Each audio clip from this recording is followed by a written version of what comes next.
What the mainstream media failed to tell us this week. We will start with COVID-19, which has been dominating the news lately. The Irish News told us of our great friends from China kindly giving our healthcare professionals the PPE they badly needed and bigged up the flights to China to collect it as a miracle. What they failed to tell you is the reason we are so short of the essential equipment is funding to our HSE since 2015 has been cut by just over €2 billion, while the likes of Irish Water have received extra funding up to €3.2 billion with little to no infrastructure put in place. They failed to tell us before these flights left Ireland that other countries such as Spain and Italy had sent back faulty and unusable PPE they had received from China, which has now happened to us. And remember, our great friends in China charged us $210 million for this PPE, which our government are not returning.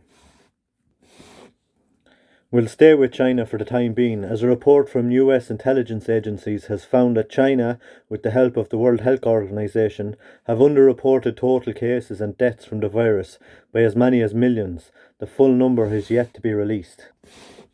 Our media are sticking with the virus started in the wet market in Wuhan narrative, even though it has been proved that patient zero cannot be traced to the wet market whatsoever, but in fact nearer to the Wuhan biolab, which China 2 years ago was bragging about having 1,500 viruses in its lab with.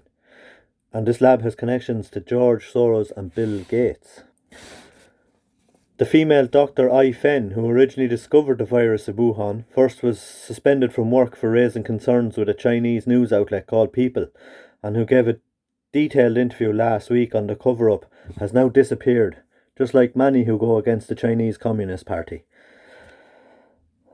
But yet Simon and Leo continue to sing their praises.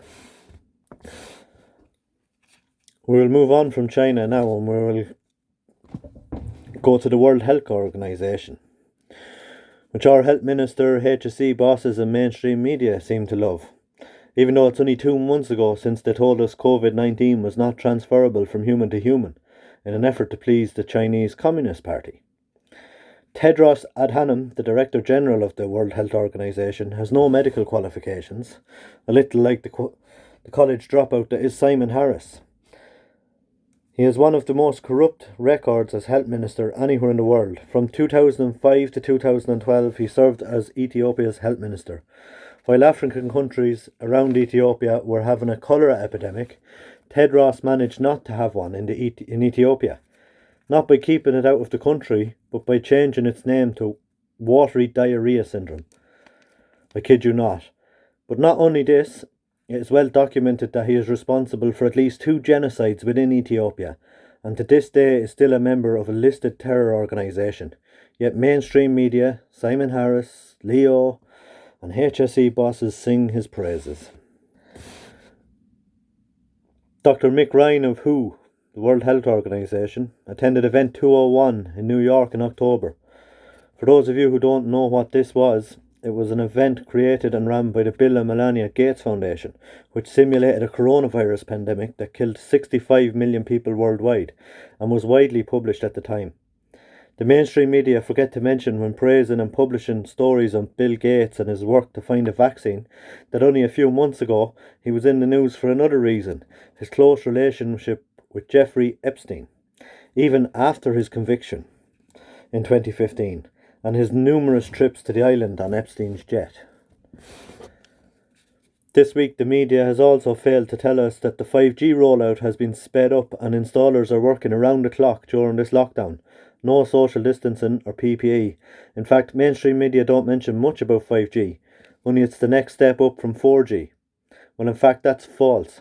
It is 297 steps up from 4G if you're going on the scale of 1 generation, 2nd generation, 3rd generation, 4th generation. It's 297 steps up from 4th generation. We are told 5G is safe, even though there are no study to show us this. While there are over 10,000 peer-reviewed studies published in scientific journals showing us the dangers of 5G radiation. 26,000 scientists have signed a petition to stop the rollout of 5G. The media failed to mention it goes against international law and breaks the Nuremberg Code.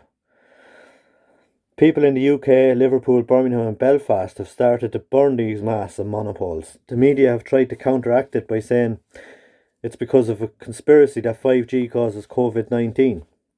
4G and 5G radiation is proven to suppress your immune system. COVID-19 is attacking and killing people with weakened immune systems, and our government have sped up the rollout during a pandemic. None of this makes any sense. Our media have told us of a knife-wielding man in Leon with possible mental health problems going around stabbing people. They forgot to mention he was an Islamic Sudanese man shouting Allah Akbar and death to the West while slaying locals. Please like, share and subscribe, and we'll be back next week with more.